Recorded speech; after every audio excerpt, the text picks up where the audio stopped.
Hello అండి, welcome to my channel. అందరికీ నమస్తే. ఈరోజు నేను ఒక కొత్త కథతో మీ ముందుకు వచ్చేసాను. అనగనగా ఒక గ్రామంలో ఒక రాజు ఉండేవాడు. ఆ ఊరు ఎంతో సస్యశ్యామలంగా పచ్చగా ఉండేది. ఆ ఊరిలోని ప్రజలు పండుగలు, జాతరలు, అన్నదానాలు ఎంతో బాగా చేసేవారు. ఇంకా దీపావళి పండుగ అయితే ఊరంతా దీపాలు పెట్టి పెద్ద ఎత్తున చేసేవారు.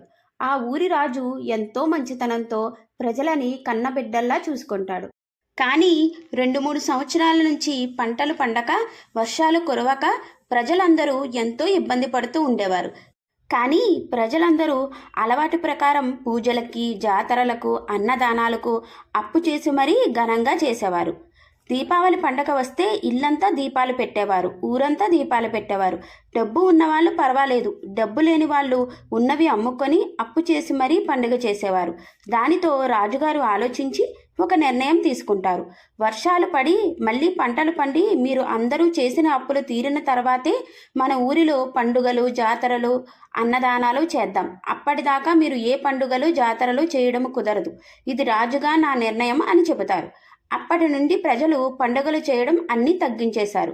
వర్షాలు పడి మళ్ళీ చక్కగా పంటలు పండి ప్రజలు అందరూ ఎంతో ఆనందంగా ఉన్నారు.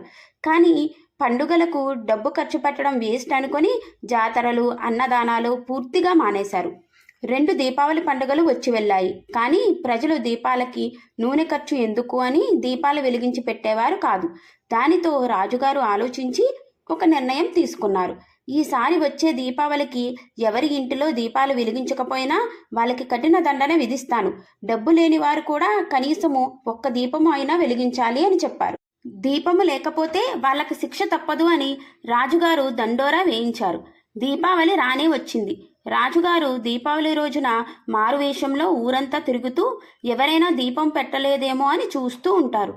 కానీ రోడ్డు పక్కన ఒక ఇంటిలో ఒక దీపము కూడా పెట్టి ఉండదు.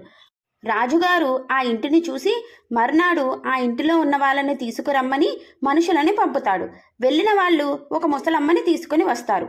నీదేనా ఆ ఇల్లు అని అడుగుతారు రాజుగారు. అవును, నా ఇల్లి, నేను ఒక్కదానినే ఉంటాను అంటుంది ఆ ముసలమ్మ. నువ్వు దీపము ఎందుకు పెట్టలేదు అని అడుగుతారు రాజుగారు. దానికి నేను కష్టపడి పని చేస్తే గాని నాకు ఒక పూట అన్నం దొరకదు, నేను 1 దీపం మాత్రమే వెలిగించగలను అంటుంది ముసలమ్మ. అప్పుడు రాజుగారు నీవు ఇంట్లో 1 దీపము కూడా పెట్టలేదు కదా అని అడుగుతారు. అప్పుడు ముసలమ్మ, నేను రాజుగారి మాట ఎప్పటికీ కాదు అనను.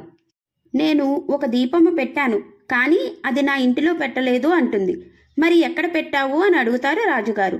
దానికి ముసలమ్మ, నేను ఎప్పుడూ దీపము నా ఇంటిలో పెట్టను. నా ఇల్లు రహదారి పక్కన ఉంటుంది.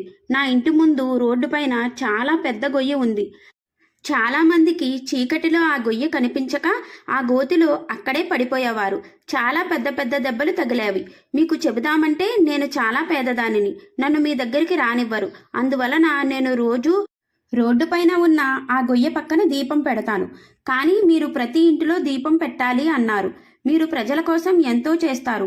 మీరు పడిపోకూడదని దీపావళి రోజు కూడా నేను అక్కడ దీపం పెట్టాను. మీరు దండన విధించినా సరే నేను సంతోషంగా అనుభవిస్తాను. కానీ నాది ఒక విన్నపం. మన ఊరిలో రోడ్డులు చాలా పాడైపోయినవి. అందువలన మీరు దయతలచి మీరు అక్కడ లైట్లు వేయించి రోడ్డులు బాగు చేయించాలి. నాలాంటి ముసలవాళ్ళకి చీకటి పడితే కళ్ళు కనపడవు. మీరు ప్రజల కోసం ఎన్నెన్నో చేశారు అని ముసలమ్మ అంటుంది.